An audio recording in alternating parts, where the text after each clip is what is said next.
Hey guys, I just wanted to show how we are going to perform the vCenter 7 upgrade. And this is a demo lab, and I've set up a vCenter server appliance 6.5 with an external PSC 6.5. And we're going to perform the upgrade of these two to vCenter 7.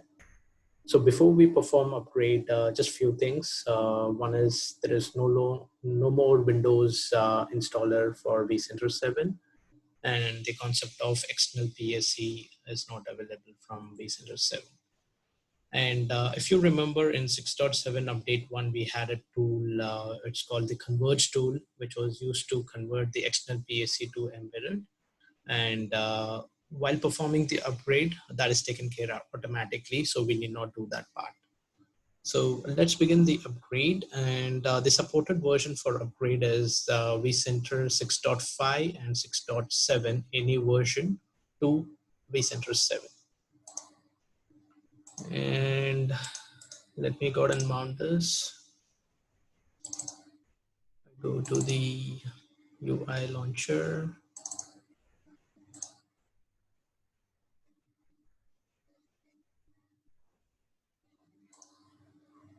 Right, so this is my vCenter 7 installer, and we have 4 options, the regular ones for new install, upgrade, and if you're migrating from a Windows instance to appliance or restore from the server backup.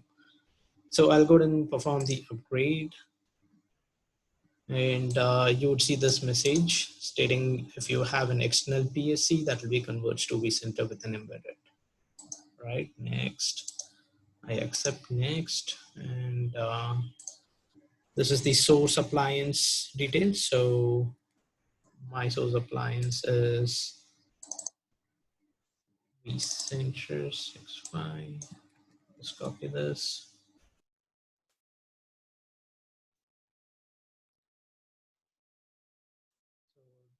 This is the one,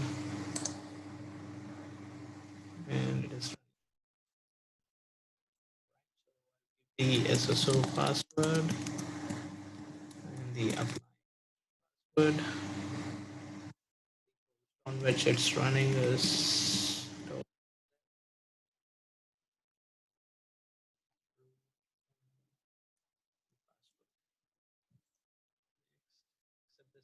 certificate.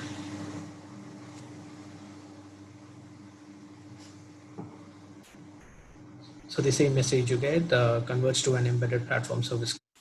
So it has detected that my source vCenter has an external PSC, and that will be converged to an embedded. And vCenter target deployment. So I'll give the host name where it has to deploy, and the password.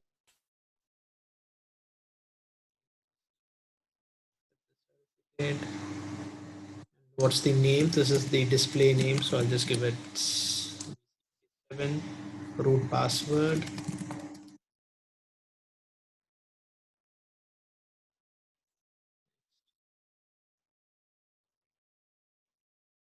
Going with the default tiny setup. This data store, and enable the thin disk mode.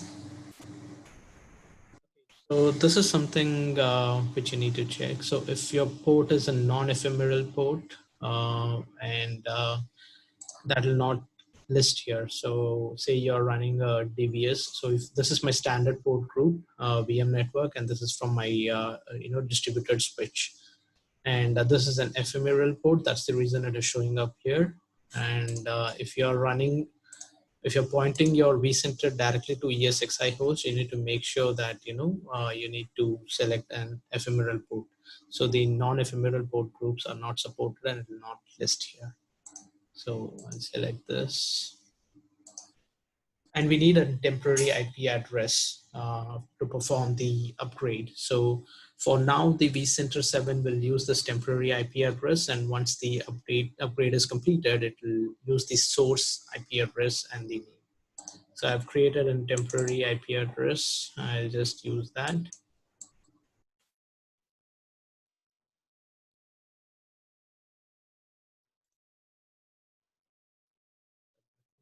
And default gateway.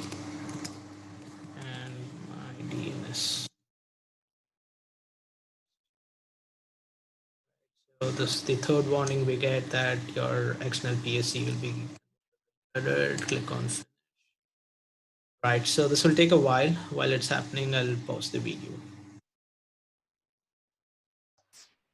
Right, so it has deployed the vCenter. I can see that here with the temporary name and the DNS name. Sorry, temporary IP and the DNS. Right now it's installing some packages. So let's give it some more time. Okay, the stage 1 is completed. So we have successfully deployed the vCenter server appliance, and let me click on continue. And now the stage 2 will begin. So this is pretty much to export the data and then do some configuration and then import the old data. So if you do next,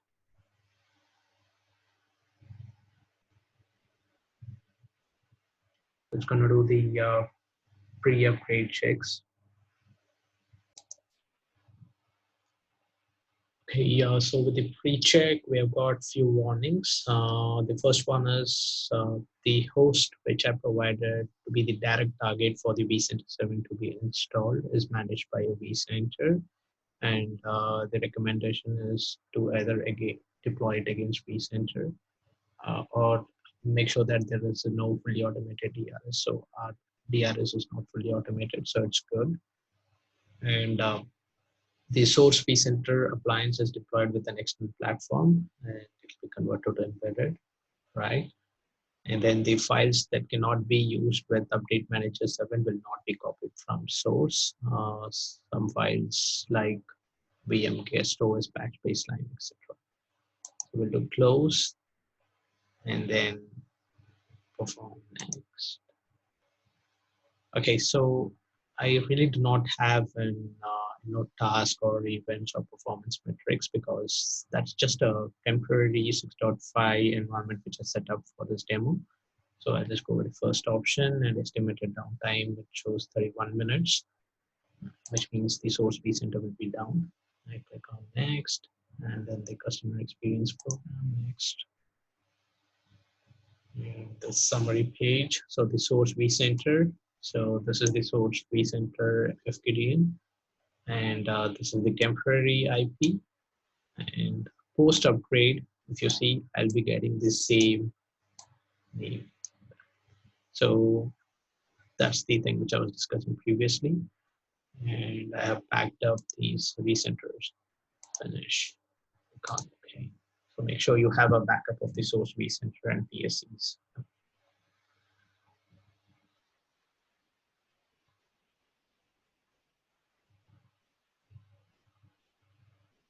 Okay, so this stage 2 has 3 steps. One is copy data from source vCenter to target, and then set up the target vCenter. It will prep all the services on the vCenter 7, and then import the copy data. So this would take some time, and I'll pause the video until all the process is completed. Step 1 in stage 2 is completed. So the copy data from source vCenter to target vCenter is done. Now it's starting the services on the target vCenter. Step 2 of stage, and now we are in this step 3 wherein the import copy data to the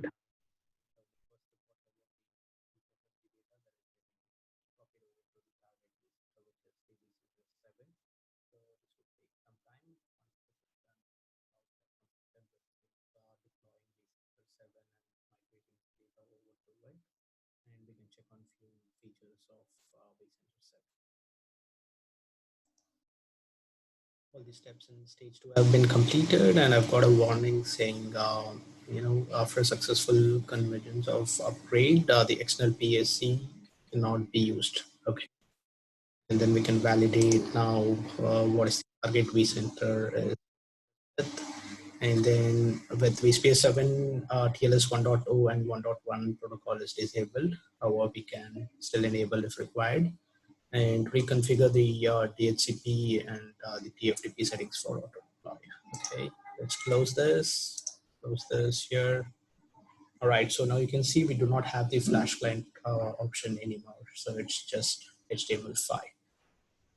Okay, so before we go here, let's go ahead and check what has happened to the source VCSA. So the source VCSA is shut down. The PSC is still up, and we have to decommission that manually. And before we do that, let's go check VCSA 7, which is holding the same name as the VCSA 6.5 because it takes that. What is the SSO it's pointing to?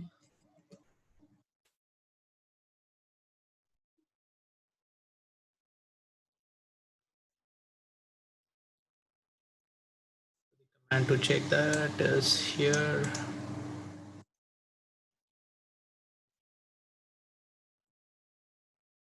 So it's pointing to the same host, which means it's embedded, right?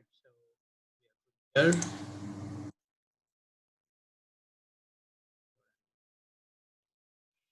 down, and there we go. We have our VCSA 7 up and ready.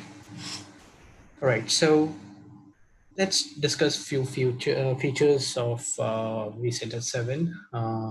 The one which we have here is VCSA 7, and the one which I'm working on, this is also VCSA 7. So the first thing, if you would have noticed, we have this a new summary where it shows the vCenter build and then the last update, and if there is a file-based backup setup, what was the last backup which was done. And also for the virtual machines, we have switched to new view. So when you click this, it takes us to the new view.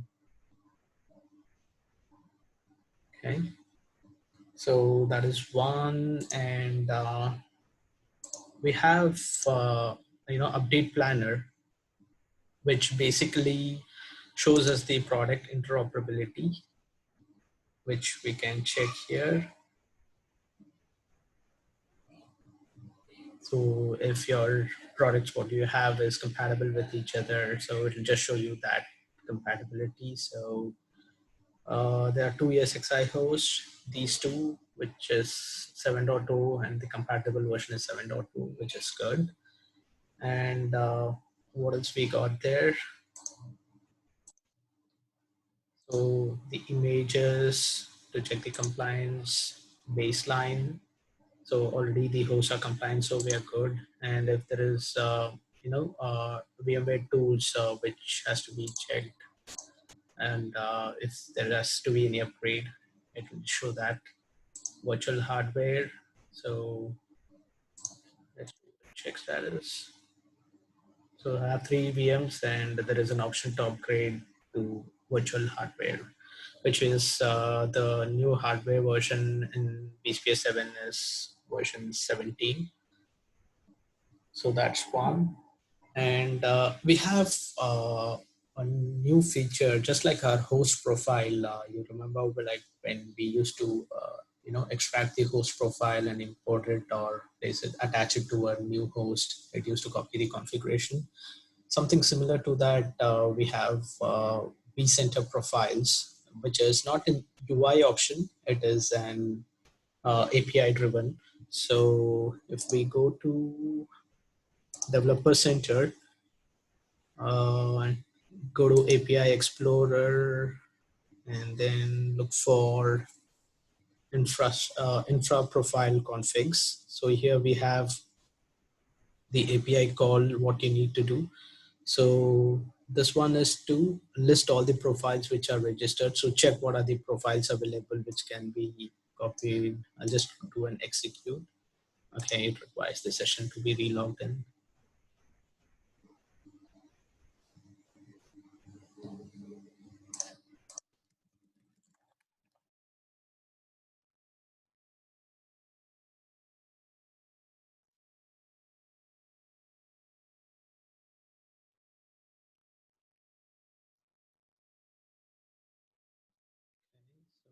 switch to clients and then look for infra.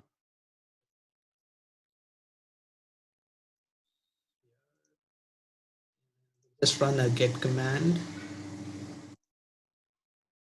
So you would see it pulls the profile config for appliance management, appliance network, and auth management. So folks who are interested in the API client, even they can use Postman to get that information. So basically we have four options. One is to list the configuration, one is to export the configuration, the vCenter configuration, then import the vCenter configuration and validate the configuration. So I'm just doing the same thing from the Postman client. So let me first get a error token.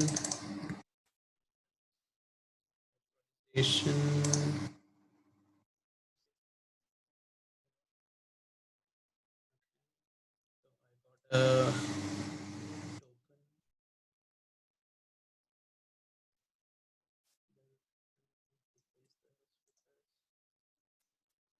then the same API which we ran from vCenter. If you see here, I just copied that and I'm running that through client here.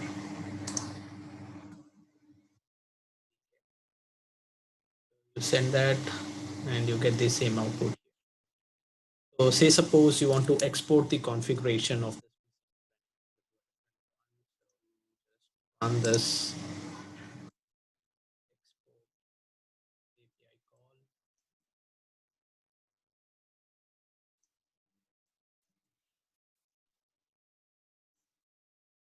and then do a post send. So you put a lot of configuration of vCenter, and this can be done and it basically used for customers with huge vCenter farm. If they want to meet one vCenter and just take the configuration and apply and validate the others. And the other thing with vCenter 7 is the versioning. So if you're using content library, okay, so let's go here, host. Okay, I don't have a template. I'll just quickly create a dummy VM.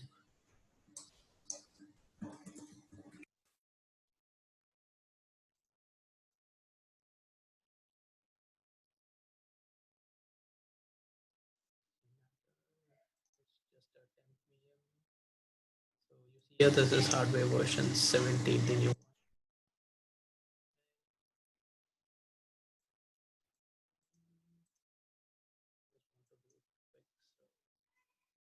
Just reducing the resource. Next. Okay, so there's a VM and I'm going to convert this VM to template. So clone as template to library and use this VM template name.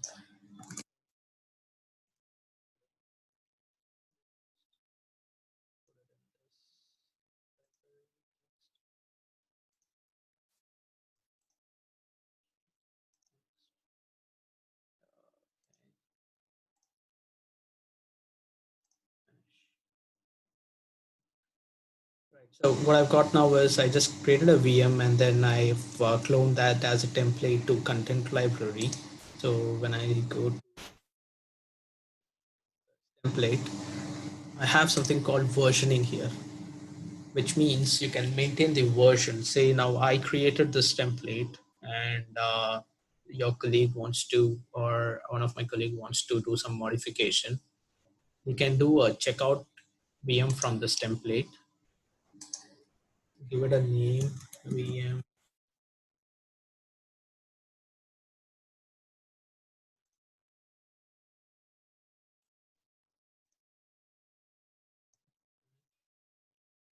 It will maintain the timeline or the track of what has happened. So there was one checkout done from this template, test template. It creates that timeline. So from test template, we have gone and did a checkout for VM temp 1. Now I did some modification to this. The template has been modified.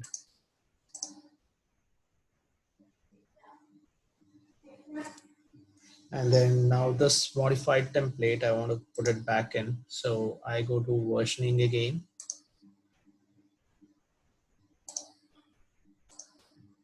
And then check in the VM template.